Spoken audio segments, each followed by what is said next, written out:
Nexus standard MPV3 iron. Let's talk about iron. Let's talk about how I interpret the machine in regards to what iron sounds like, you know, how it makes the meter respond, how the coil kind of communicates with it.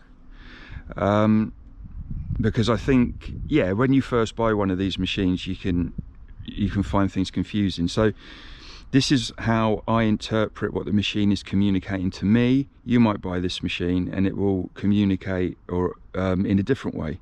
You know, you might interpret it different in a way that is easy for you to understand.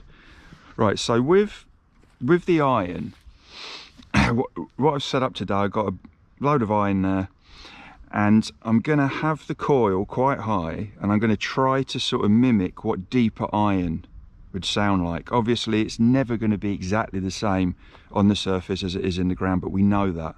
So let's just kind of take that into account. So firstly, I made a video which I'll link in this corner called the 2 modes. Now, when you're going deep, you have what I would call standard audio. You know, low frequency coils, working with the threshold and the meter. When you're in heavy iron, you know, I personally turn the meter off and go by audio alone. And that's what I call the 2 modes. So I've got the threshold up here, the meter is on, VCO is off, so I'm going to kind of mimic the way I search for deep targets. And what I want to do is explain, you know, how the iron shows up.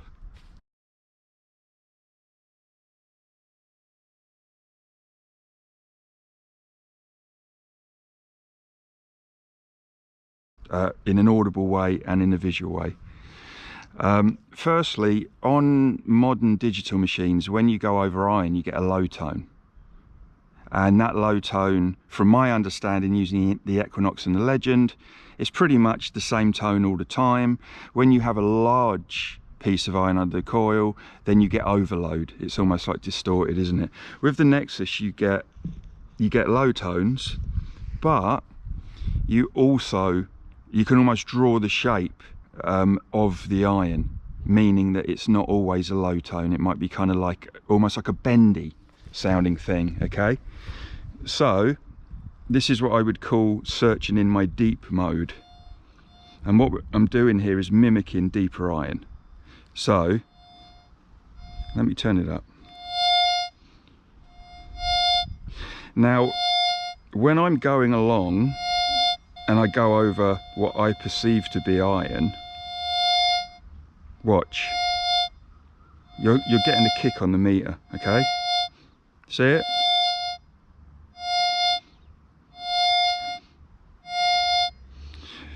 You can hear that the overall detection signal, or what you're hearing through the machine, is almost, it's got like a warble to it. But using this for the first time, you might see that green on the meter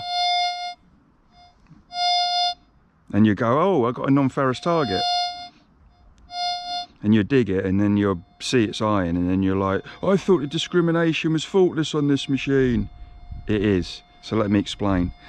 In regards to how the meter responds to iron, it's what I call an afterthought. Okay, and what I mean by that is the center of the coil does not lock on to the iron. What happens is you get a nudge on the meter either side of the iron, one side or either side. Okay, and depending on the size and the orientation of it, you know, 8-9 times out of 10 you don't get a meter reading at all. So let's just do this again. Kick there, kick there, either side. Look, it won't lock on in the center of the coil. Now if I turn on it, look, I'm not getting anything on the meter, so we can say that that's iron. Yeah, it's obvious because it's not kicking anything off at all. So when we return again, it won't lock on in the center of the coil. Watch, won't do it. It's always an afterthought. either one side or both sides. See? Right on the edge there of each side of the coil. And that's basically a telltale sign that you're going over iron. See, it's because it's responding off of this flathead here. That's what it's doing. There we go, look. And again. Now, another way is that if you're going along and you get your nudge there, you won't be able to isolate it. What do I mean by that? Watch. Okay, that's where I'm getting the hit, but if I turn on it, see, you're not getting any reading because the machine is telling you that it's iron. You can't isolate the visual signal. Now if I turn the VCO on, which is how I hunt in heavy iron, listen. So you're literally being able to draw the length of that nail. Hear it? It's got a warble. Now people can be confused that they've got a non-ferrous target underneath the coil when they do that, but again, try and isolate that high tone. Watch. I'm only getting it one way, and then when I turn to try and isolate it, it's telling me it's iron. See? Again. See? Just on the edge of that flathead. Again. So you're actually hearing what I call the afterthought in an audible way and in a visual way as well. There we go. Can we isolate that high tone? No, we can't. It's telling me it's iron. So, let's do it again.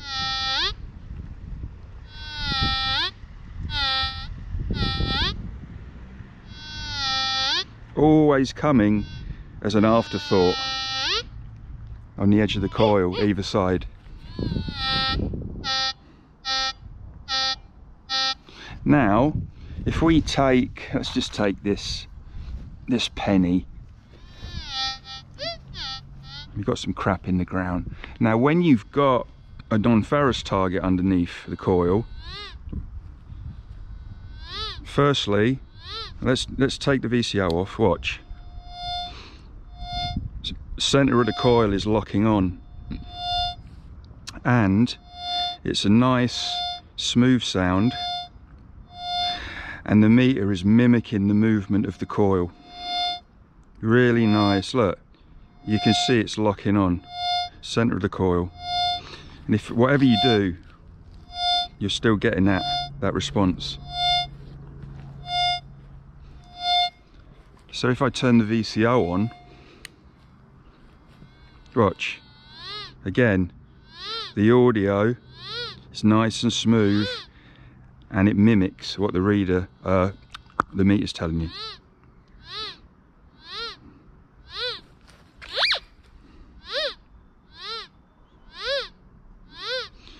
And then you go over the iron, warble. Right, so let's just quickly talk about what masked targets sound like. Now, I'm going to be using the VCO because obviously masked targets happen a hell of a lot in heavy iron. Okay, so look, watch. Clearly a non-ferrous target there. So let's add the iron into the equation, and what you're going to get a merging. It's going to tell you that there's iron there, but it's also going to pull the coin through. Hear it?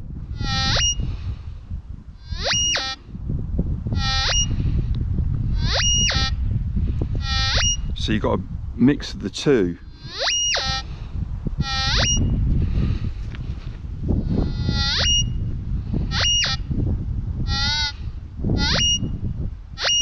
Hear it? Now that's the kind of audio response that you need to get into your mind, and then you'll be able to visualize potential mass targets. So the low tone's in there. Remove the iron.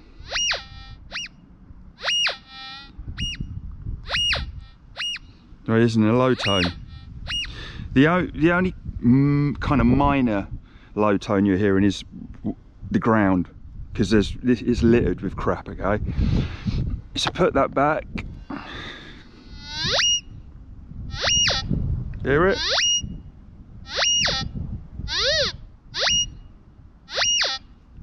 From this direction.